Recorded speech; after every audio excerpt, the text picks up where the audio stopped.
مين. إذا هذه مظاهرة كانت في حوائب يبرود. نعم.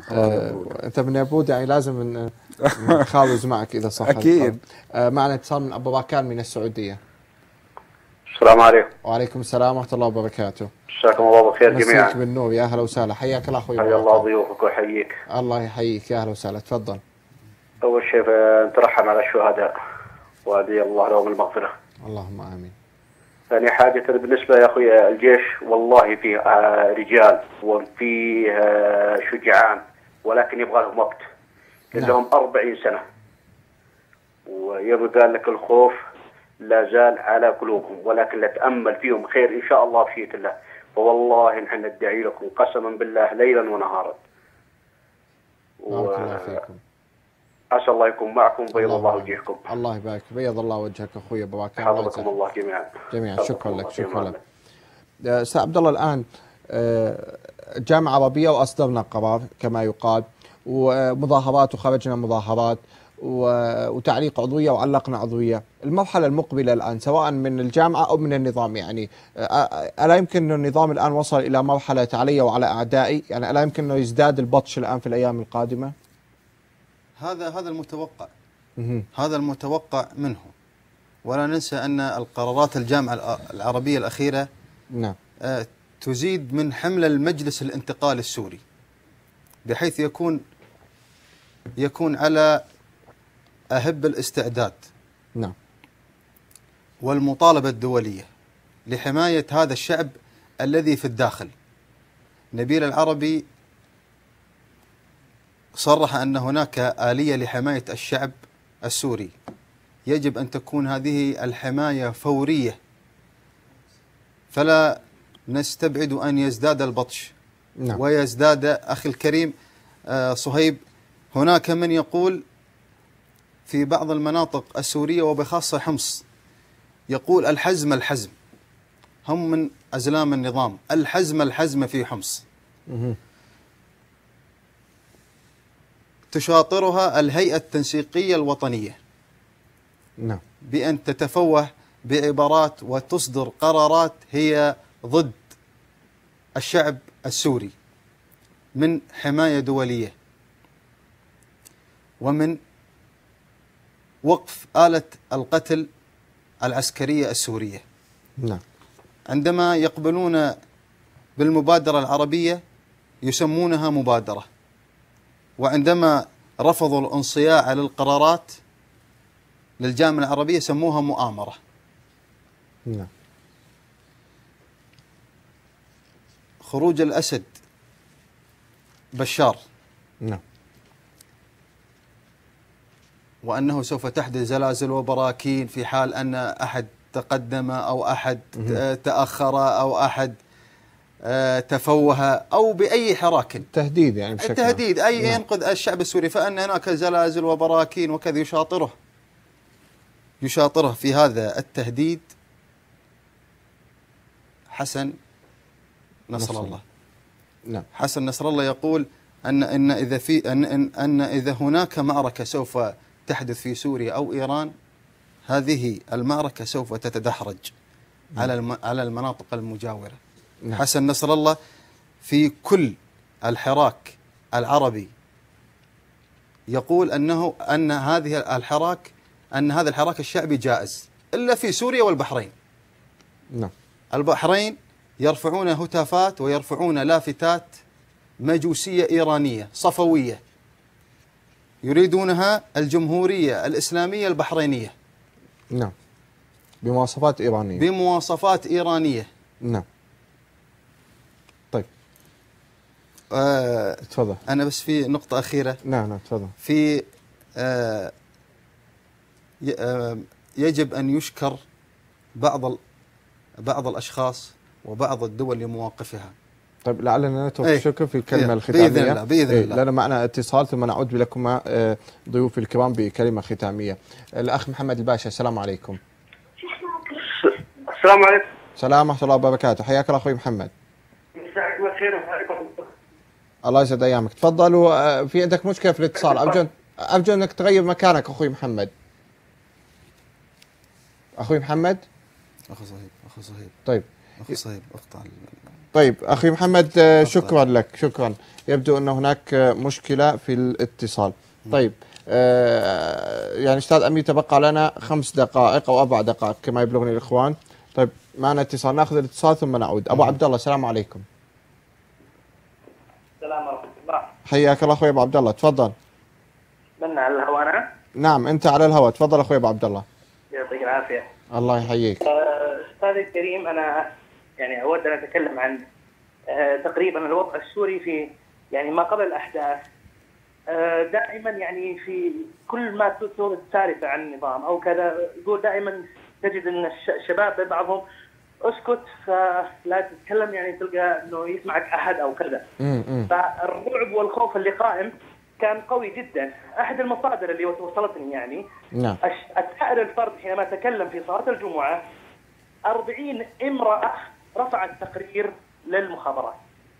يعني فلهم هم 40 سنة النظام وهو يخطط يعني ويكيد لبقائه. فإجباري سيكون فيه ترتيب قوي، فيه خوف من الشعب، فيه يعني سيكون هناك. لكن ما شاء الله ما وجدناه من صحوة الشباب في قارة، في يبرود، في يعني في كل المناطق هذه ما شاء الله. يعني أنا سنة من السنوات أقمت مسابقة عن سيرة النبي صلى الله عليه وسلم، ما لها علاقة لا في السياسة ولا شيء. نعم. تصل 3 جهات أمنية بشكل مباشر على الجوال الموضع، ولماذا ومن فعل ومن ما إلى آخره. لماذا كل هذا الخوف؟ لماذا كل هذا يعني؟ فلذلك يجب أن نقوم. تخيل أن الشاب يصل عمره إلى 30 حتى يبدأ يفكر في مرحلة الزواج، مرحلة تأسيس نفسه، في مرحلة يعني شراء بيت أو استئجار أو الزوجة أو إلى آخره. طيب. يعني أنا كنت عبارة أقولها من زمان، الذي يريد أن يدخل أن يذهب بالجيش العسكري يجب أن يزيل عن مبادئه وشرفه ودينه وإلى آخره من الأشياء يعني. طيب شكرا. ثم إذا عفوا عن الإطالة وأسفين على الله يبارك فيك، لكن لأن الوقت يداهمني أشكرك. نعم. أخي أبو عبد الله، بارك الله فيك. شاكر لكم اتاحة الفرصة وبارك الله فيكم، وأشكر ضيفيكم على جرأتهم وجزاهم الله خير على كل ما قدموه. بارك الله فيك، شكرا لك أخوي أبو عبد الله. أستاذ أمير، دقيقة تحدث فيها عما تشاء. أحب أبلغ رسالة، ورسالة مهمة جدا جدا للنظام ولبشار بالذات، أنه نحن لا نموت، نحن ننتصر، وبإذن الله سننتصر. وكلما ترجل مننا فارس قام 10 بل قام 100. نعم. وبإذن الله النصر قريب. وأبشر أهل القلمون وأدعو من لم يستطع من لم يكتب تاريخه إلى الآن أن يكتبه، فالوقت لن ينتظره والتاريخ يكتب. نعم. وأشكرك يا أخ صهيب. شكرا لك يا أستاذ أمير، شكرا لك. أيضا أستاذ عبد الله، دقيقة اشكر فيها من تشاء. بإذن الله. نشكر والشكر لله. نشكر وزير الخارجية السعودي سعود الفيصل، آل سعود، نقول أنت الشبل من هذاك الأسد فأبوك الفيصل، ليس مستغرب عليك هذه المواقف. نعم. نشكر حمد آل ثاني أمير دولة قطر، هذا الأمير العروبي، هذا الأمير الشهم. نعم. وهي ليس مراءة. ونشكر أيضا حمد بن جاسم وزير الخارجية القطري لمواقفه النبيلة الشريفة الظاهرة على أعيان الشعوب العربية.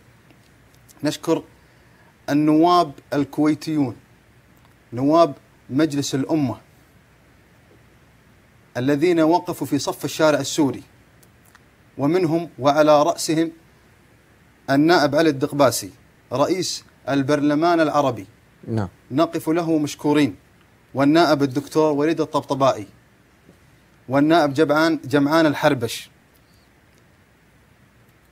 نتقدم لهم بالشكر الجزيل، ونسأل الله أن تتوحد الصفوف أكثر وأكثر في وجه هذا الطغيان وآلة القمع الموجودة في سوريا ضد شعب أعزل لا يحمل سكينا. بإذن الله. شكرا لك. وأنا أضم صوتي لصوتك. الله يطول عمرك. شكرا لكما. مشاهد، نعم طيب، إذا الإخوان يريدون أن يختموا بمقطع. إذا مشاهدينا الكرام، شكرا لكم على متابعتكم لنا، وأشكر أيضا ضيوفي الأستاذ أمير الزين الناشط السياسي من القلم، شكرا لكم. شكرا. وكذلك الأستاذ عبد الله الباشا حفيد شيخ قبيلة بني خالد الشيخ عبد العزيز الباشا رحمه الله. وأنتم أيضا مشاهدينا الكرام، شكرا جزيلا لكم على متابعتكم لنا، وتحية لكم مني ومن جميع العاملين هنا. تصبحون على خير، وسنختم بهذه المظاهرة من مدينة يبرود في القلمون كمحاباة منا لضيفنا الكريم من هناك. شكرا لكم.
علي الصرخات القوي الشعب السوري والله ما بينذل. قومي قومي قومي يا درع الأبية ثوري ثوري يا شباب المعظمية. علي علي علي الصرخات القوي الشعب السوري والله ما بينذل. يا دوما يا جبل يا من ياس